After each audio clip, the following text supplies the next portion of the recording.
We all know that moment after a lecture when a student says, "Yes, everything is clear." They nod, recognize the concepts, and can follow the flow of the argument. The problem is, this doesn't mean they actually know what they are talking about. In the psychology of learning, the concept of the illusion of competence plays a significant role. This is a situation in which a student thinks they've mastered the material because they easily followed the text or arguments, or because the whole thing sounds familiar. But in reality, they can't reproduce, explain, or apply it on their own. This is one of the most dangerous barriers in academic education, as both the student and the instructor can feel that the teaching was effective. We should all pay attention to the ability to clearly distinguish between simple content recognition and active recall. Recognition is easy. I see a definition, diagram, or slide and think, I know that. Active recall is more difficult because I have to retrieve knowledge from memory, organize it, and apply it in a new situation without prompting. One of the most important causes of the illusion of co-retention is the fluency heuristic. If the lecture is clear, the slides are aesthetically pleasing, the textbook is written in simple language, and the instructor speaks engagingly, the brain perceives this as a signal. This is easy, I understand it. However, ease of understanding can be a trap. Sporadically, the more fluent something sounds, the more a student overestimates their competence.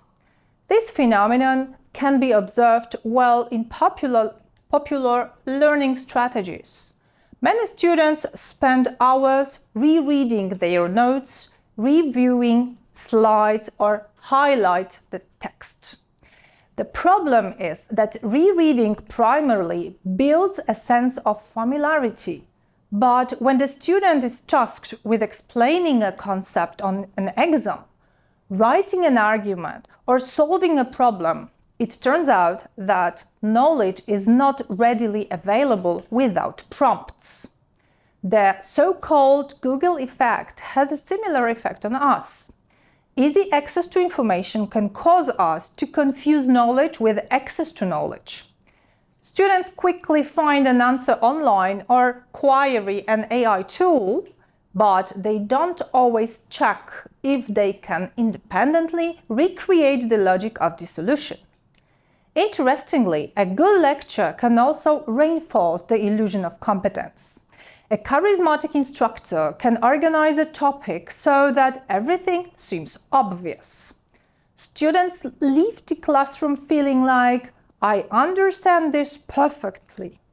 But if they haven't done any independent cognitive work, they often primarily understood the lecture, not necessarily the topic.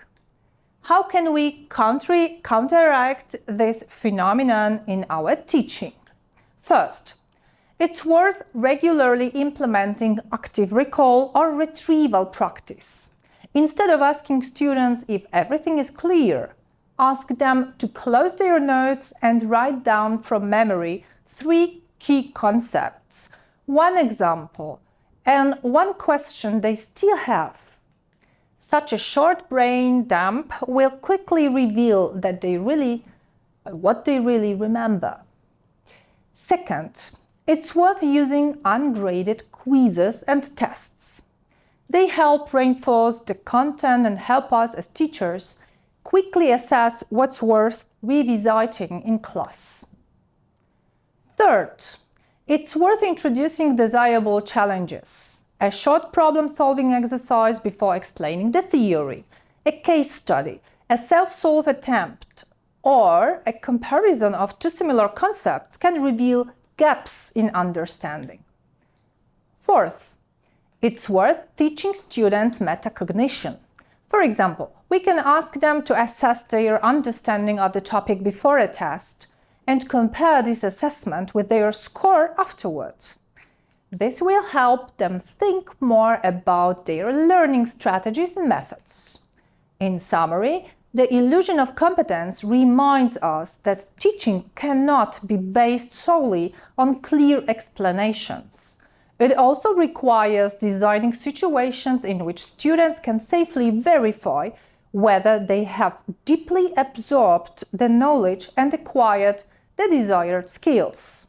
Only when knowledge is no longer accessible without prompting can we say that we have truly learned something.